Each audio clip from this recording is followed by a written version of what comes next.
Assalamualaikum warahmatullahi wabarakatuh. Kembali lagi di Ruang Taktik Podcast, channel analisis taktik pertama di Indonesia. Libet barusan masuk. Ya Allah, ya Allah.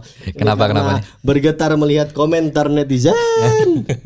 Ya, kembali lagi bersama saya Erik dan the one and only Bung Faiz dan Rimo Hardi. Kali ini Ruang Taktik Podcast akan membahas tentang prediksi. Ini siapa yang main kandang? Prediksi dan juga preview lah. Preview. Ini, Si siapa? Manchester United versus Arsenal atau Arsenal versus Manchester? Arsenal di Emirates Stadium. Arsenal versus Manchester United. Bagaimana Mas Mais persiapannya pertandingan ini setelah melihat pertandingan minggu lalu yang kedua tim nih sama-sama meskipun hasilnya sedikit berbeda, Manchester United berhasil menang dengan susah payah dan Arsenalnya juga susah payah kebobolan lebih dulu seri. Cuman minggu ini bertemu, bagaimana Mas Wais taktik yang sekiranya memang digunakan oleh Ten Hag dan Mikel Arteta untuk setidaknya jika Arsenal tampil lebih baik dan MU ya mempertahankan performanya lah yang kemarin tuh. Gimana Mas Wais? Sebetulnya yang patut disoroti lebih itu sebenarnya Arteta sebetulnya. Dia itu sebenarnya datang ke musim ini dengan situasi yang musim lalu tuh kan sebenarnya tinggal nerusin aja gitu. Nerusin aja, dan ketika musim ini sebenarnya ada tambahan amunisi gitu, sebenarnya harusnya lebih oke gitu. Tapi tim ternyata hampir juara ya. Tim hampir juara. Kita bandingkan sama Man City gitu. Man City kan juga sama sebetulnya, sama kayak Arsenal situasinya, lagi oke dan dia nambah amunisi, ada beberapa pemain yang pergi tapi tambahan amunisi dan startnya tuh lebih stabil lah. Nah, untuk dapat stabilitas ini yang sebetulnya MU sama Arsenal juga belum gitu. MU sama Arsenal ini belum dapat gitu. Dan yang menarik tuh sebenarnya Arteta juga ini ngasih apa ya, kejutan gitu di awal itu. Salah satunya Partey dari bek kanan itu gitu. Karena kan orang-orang prediksi kan ketika beli Declan Rice, Partey digeser atau Declan Rice-nya di posisi, kan Arsenal tuh 4-3-3, terus di sini 4-3-3, Partey dulu di sini, tapi karena Declan Rice itu sama posisinya sama Partey, ada yang prediksi Declan Rice di sini gitu. Bisa diplot di sini, tapi ternyata kan Declan Rice di sini gitu, di sini, dan Partey dipindah ke bek kanan gitu. Ini mengubah banget strukturnya, terutama ketika menyerang. Satu, Partey itu bukan overlapping center back, bukan tipe pelari cepat. Ya, kita lihat dulu Ben White itu, Ben White di sini, Ben White itu memang kalau kita bandingin kayak Walker, terus mungkin Diogo Dalot ya MU gitu kan yang sering overlap. Ben White itu nggak eksplosif sebetulnya, tapi dia tuh timing untuk naiknya tuh selalu oke gitu. Jadi dia bisa kirim crossing atau bisa bahkan masuk ke kotak penalti, itu timingnya lebih oke. Tapi dan imbasnya apa? Saka itu nggak terisolasi karena ada bantuan Ben White yang naik. Tapi dengan adanya Partey, dia nggak bisa kayak gitu. Terus Ben White juga diplot di tengah, memang sering kadang overlap juga sih kadang, tapi nggak se-eksplosif ketika dipasang di sini si Ben White-nya. Itu yang membedakan struktur Arsenal kemarin, dan kemarin main pakai Kiwior itu back sini, dan di sini tuh Saliba, harusnya kan ada Gabriel gitu. Makanya Arteta tuh justru malah ngubah itu sih, padahal yang kemarin tuh tinggal nerusin sebetulnya. Dia adalah nggak tahu ya apa yang terjadi di sana, apakah mungkin Gabriel ada isu gitu kan. Karena dirumorkan juga didekati oleh klub Arab Saudi. Gitu. Aku belum terus terang belum tentu beritanya, tapi aku mikirnya dia itu ada isu disiplin gitu sih kayaknya. Makanya nggak cukup oke sebenarnya. Oke banget. Cukup bagus. Karena Gabriel tuh yang kaki kiri itu, center back yang kaki kiri, sementara Saliba taruh sini kan dia kaki kanan gitu. Itu yang ini. Dan juga Arsenal kehilangan seorang Jurrien Timber yang digadang-gadang, yang baru dibeli dan digadang-gadang akan tampil eksplosif musim ini. Di penampilannya dia waktu melakukan friendly match tapi mendapat ACL. Orang disuruh ke Manchester malah ke London. Gitu makanya ya sebenarnya Arteta masih punya amunisi sih ketika kemarin dibalikin gitu si Zinchenko yang main terus Zinchenko-nya invert. Jadi kayak gini 3-2 sama 5. Ini lebih kayak musim lalu gitu. Nah, itu malah kemarin ya Vieira oke, Zinchenko oke. Makanya Arteta masih terselamatkan dengan pergantiannya sebetulnya. Kalau untuk Vieira sendiri menurut Mas Faiz dan mungkin Erik juga mau menambahkan di musim ini 3 pertandingan awal dia tampil cukup oke, apalagi penampilan kemarin dia melakukan beberapa tusukan yang sangat berbahaya. Dia kan tampil cukup oke seenggaknya mulai pertengahan musim lalu ya Mas ya. Oke, tapi kurang stabil sih kalau dibanding yang musim sekarang. Apa yang menjadi pembeda Arteta musim ini sehingga membuat Vieira sendiri sepertinya akan menjadi sesuatu atau menjadi sosok penting di Arsenal musim ini? Iya, kalau menurutku Vieira itu masih kurang di defending intensity-nya gitu. Jadi dia itu ketika Arteta ingin bertahan gitu, dia kurang di situ. Bertahan dalam artian nggak harus mundur ke belakang sih. Misalkan hilang bola di tengah, dia itu ingin yang track back, terus yang duel juga 1 versus 1-nya oke. Itu yang menurutku di Vieira itu nggak terlalu oke lah, dia mau track back gitu, kita bandingkan sama Havertz misalkan lebih mau Vieira lah. Tapi ketika one on one belum tentu dia menang. Iya, duelnya tuh nggak sebagus gitu. Kita ambil contoh ya sosok yang paling tepat di situ ya Granit Xhaka gitu. Granit Xhaka ya udah itu sosok yang pas petarung. Ketika dia pergi kan sekarang fans Arsenal ngerasain gitu. Padahal aku dulu juga sering belain dia ketika dikambing hitamkan kan gitu. Sering disalahin, kata-katain gitu. Tapi emang apakah Declan Rice nggak bisa menggantikan posisi Granit Xhaka? Aku kira itu Mas, maksudnya Declan Rice itu bakal menggantikan Xhaka yang pergi. Makanya sama prediksiku juga sama, Partey tetap terus Declan Rice di sini gitu. Menurutku sih harus dicoba ya. Harusnya secara prediksi tapi nggak tahu ya eksekusinya kayak gimana, tapi menurutku dia punya kemampuan kok. Bahkan Arsenal jadi kemarin tuh kupikir Declan Rice yang di sini, jadi ketika build up udah nggak perlu si Timbernya ini kan bukan tipikal yang invert juga kan kemarin.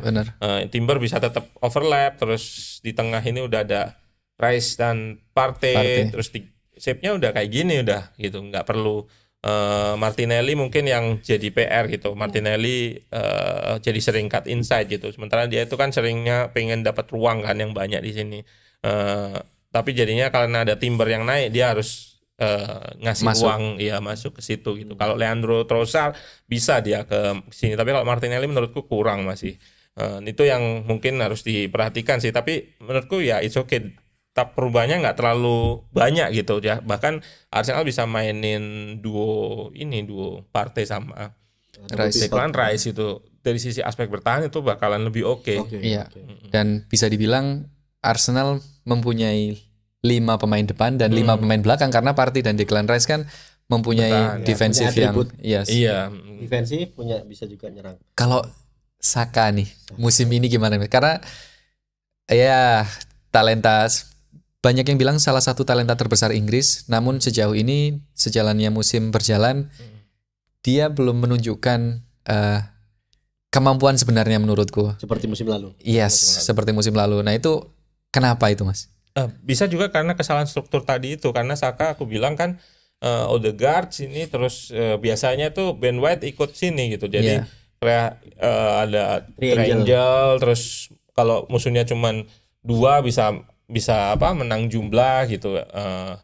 Di sini 3 orang bisa main kombinasi, tapi kan karena bek kanannya ini Partey nggak terlalu eksplosif gitu loh, nggak terlalu eksplosif. Terus Ben White juga nggak pernah bantu naik, makanya menurutku itu juga terpengaruh. Makanya Saka sering situasinya terisolasi sendiri gitu loh. Itu yang pengaruh juga karena strukturnya juga. Jadi selain memang harus dicari jawabannya nih Mas ya. Maksudnya Partey antara rubah gaya main atau ya ganti posisi seperti semula, ya Ben White ditaruh situ lagi gitu ya. Ben White taruh situ dan Gabriel sih harusnya, tapi kita nggak tahu kan masalah apa yang terjadi di belakang layar. Atau mungkin minta dilepas karena udah dapat gaji gede, jadi kasih. Oke. Terus yang menarik nih sekarang dari sisi lawan nih, karena ini kan sebenarnya duel klasik nih Mas. Kalau di IPL kan Liverpool United Arsenal ini selalu jadi Tensinya selalu besar. tinggi. Nah, terus kalau di sisi United sendiri setelah pertandingan yang cukup bisa dibilang amburadul yang minggu lalu, apa nih Mas yang harus diperbaiki apabila skuad Ten Hag ini melawan tim dengan gaya bermain seperti Arteta? Maksudnya siapa mungkin misalnya ke Rashford tetap di kiri atau justru Rashford kalau maksudnya lawan tim Arsenal nih digeser lagi ke tengah karena kan Højlund juga masih belum sembuh, belum bisa dimainin kan. Maksudnya apa atau strategi seperti apa yang bisa dimainkan oleh Ten Hag supaya ya bisa menang lawan Arsenal? Arteta itu kemarin tuh manajer yang proaktif, artinya ketemu lawan siapapun ketika ini dia bakalan pakai pendekatan garis pertahanan tinggi, pressing di depan, high press tinggi gitu. Makanya kenapa musim lalu tuh menang ya di pertandingan pertama kan menang ya lawan Arsenal, Rashford di depan, dan Rashford tuh yang dia kan harus punya space ya. Kalau dia di depan dengan lawan garis pertahanan tinggi itu makanan dia. Makanan dia. Cuman PR dia itu sebetulnya satu offside itu. Dia agak timing untuk offside-nya itu sering banget kejebak offside.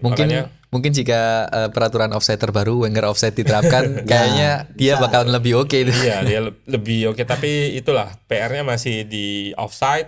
Nah, kalau ditaruh di sini oke sih menurutku Rashford daripada match yang kemarin Martial, karena Martial tuh oke untuk bongkar pertahanan yang di dalam gitu. Tapi kalau yang pertahanan naik gini, Rashford lebih cocok di sini gitu. Tapi nggak tahu ya, ketersediaan pemain ini kan juga jadi isu MU juga sebetulnya. Sekarang. Kita tahu bek kiri Dalot yang main juga habis cedera kan, makanya Dalot yang main. Dia cedera lama, makanya MU katanya 6 bulan ya.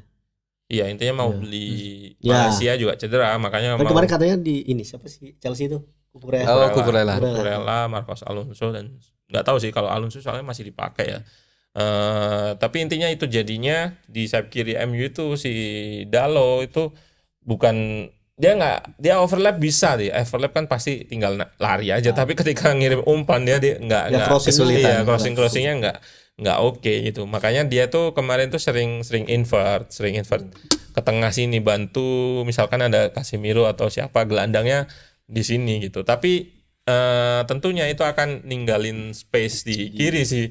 Space di kiri yang bisa diekspos sama Saka. Apalagi dia bakalan head to head nanti sama Bukayo Saka gitu.